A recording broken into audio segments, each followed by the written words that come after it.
মা সাথী, সাথী রে, ও মা সাথী। আরে বাবা, তুমি কখন আসলা? এই মাত্রই আইলাম রে। ওই অটো নিয়ে যাইতেছিলাম, ভাবলাম রে তোর দেখা যাই, কতদিন তোর মুখখান দেখিনি। আচ্ছা বাজান, আমার একটা কথা বলো তো, আমি বাড়ি থেকে আসার পরে তুমি ঠিক মতো খাওয়া দাওয়া করো না?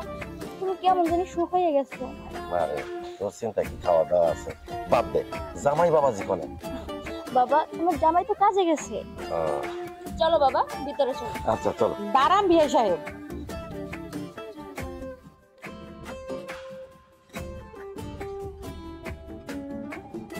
তা বিয়ে সাহেব, আপনি ভালো আছেন? আলহামদুলিল্লাহ, আল্লাহর রহমতে ভালো আছি। এই বদ দুপুর বেলায় আমার বাড়িতে কি মনে করে? এদিকে যাইতেছিলাম, মায়েরা দেখতে।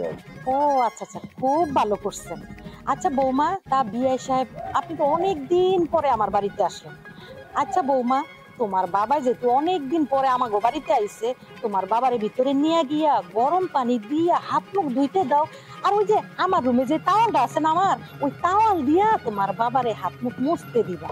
আচ্ছা শোনো, সুন্দর করে একটা নাস্তা দিবা। ফ্রিজে কত ফল ফলা দিয়ে আছে আমাগো, তারপরে সেমাই নাস্তা রান্না করা আছে, ওইসব দিবা। সুন্দর করে কিন্তু যত্নার্থী করবা। আচ্ছা বৌমা, তোমার বাবারে ফ্রিজের মধ্যে বড় একটা মাছের মাথা আছে না, ওইটা সুন্দর কইরা মশলাপাতি দিয়ে একদম বুনা কইরা তোমার বাবারে না খাইতে দিবা। আচ্ছা বিয়াই, একটা কথা কোন তো, জামাইয়ের বাড়িতে আইছেন, খালি হাতে আইছেন নি?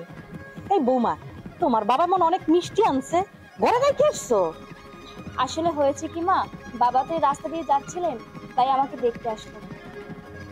বিয়ান সাহেব, এই দিক দিয়ে অটো নিয়ে যাইতেছিলাম, মায়াটার জন্য পহান্দা পাই, তো ভাবলাম তো মায়াটা দেখা যাই। আপনি কিন্তু বিয়ান আমার অপমান করতেছেন। বাবা বাবা, এই বুড়া বয়সে আবার মাইয়ার প্রতি কি দরদ উতলায় উঠছে।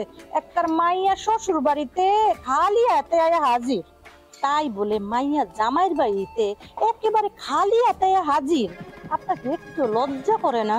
হ্যাঁ, কোন শর্মে এই বাড়িতে আসেন?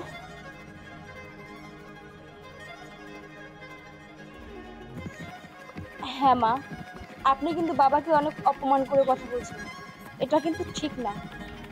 বৌমা, আমার না ভুল হয়ে গেছে, আপনার আব্বারে আমি অপমান করছি, আমারে না ক্ষমা করে দিয়েন বিআই সাহেব, আমারে ক্ষমা করে দিয়েন। শুনেন বিআই সাহেব, আজকের পরের থেকে না আমার গেটের সামনে বড় বড় অক্ষর করে লেখা থাকবে, এই বাড়িতে কোনো গরিব ফকিন্নি মিসকিন আপনাদের মতো কেউ যেন এই বাড়িতে ঢুকতে না পারে।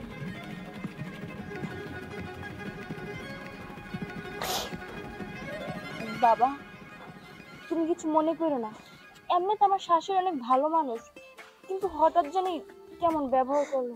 না রে মা, আমি কিছু মনে করি নাই। আমরা তো গরিব মানুষ, গরিব মানুষ কিছু মনে করতে পারে না। না রে, তোর একটা কথা জিগাই, তুই এই বাড়িতে কি সুখী আছিস না অসুখী আছিস? হ্যাঁ বাবা, আমি অনেক সুখী আছি।